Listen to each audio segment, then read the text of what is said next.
So, welcome again to an episode of Ed Talks. And today, what I'm going to do is I'm going to tear apart an article on the Huffington Post. So, the article was titled Hospital Prices No Longer Secret. New data reveals bewildering system and staggering cost differences. And the article was written by two idiots. You can go on HuffingtonPost.com and look up the article that was published on May 8th of this year. So the article was obviously written by a bunch of people who know nothing about the medical system and who basically created a whole article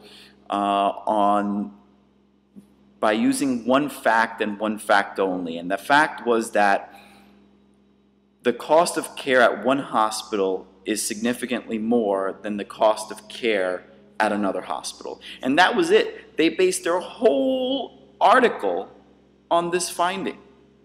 Okay? But this is why they're idiots. All right.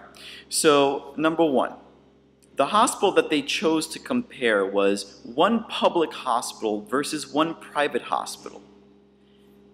Already that's flawed. Think about it. Why do people send their kids to a private school versus a public school?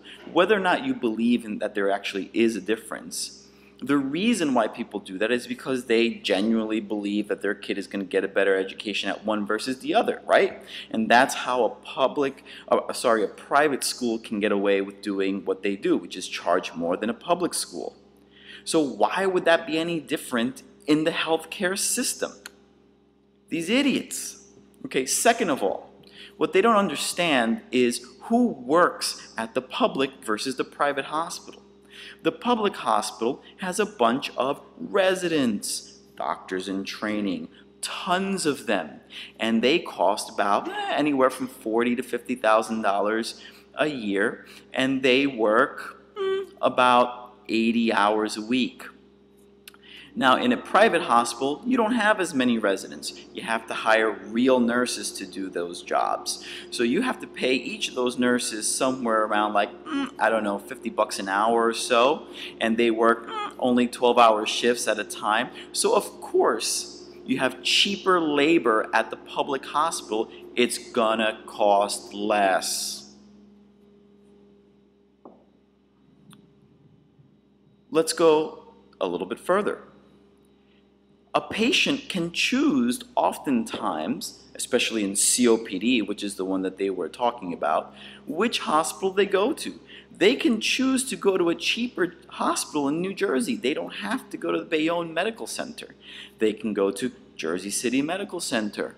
They can go to University Hospital, which is a public hospital. Okay? So, and the price would be less expensive than Bayonne. So the article is completely flawed. It's written by people that obviously did not know anything. And these people that wrote this article probably think that they're too good and too smart to work at a place like McDonald's or some other place. They just think that they're the creme de la creme, these two guys. Obviously they have a lot to learn, and I would welcome either one of those authors to come with me. I work at a hospital that is almost primarily charity care and Medicaid. Spend a day with me so that they could learn a little bit about medicine. All right, that's it. This is another episode of Ed Talks. Again, I don't have all the high-end clientele that Dr. Oz has. I am working with people with almost no insurance every day, so I have nothing to gain from this particular video. All right, take care and goodbye.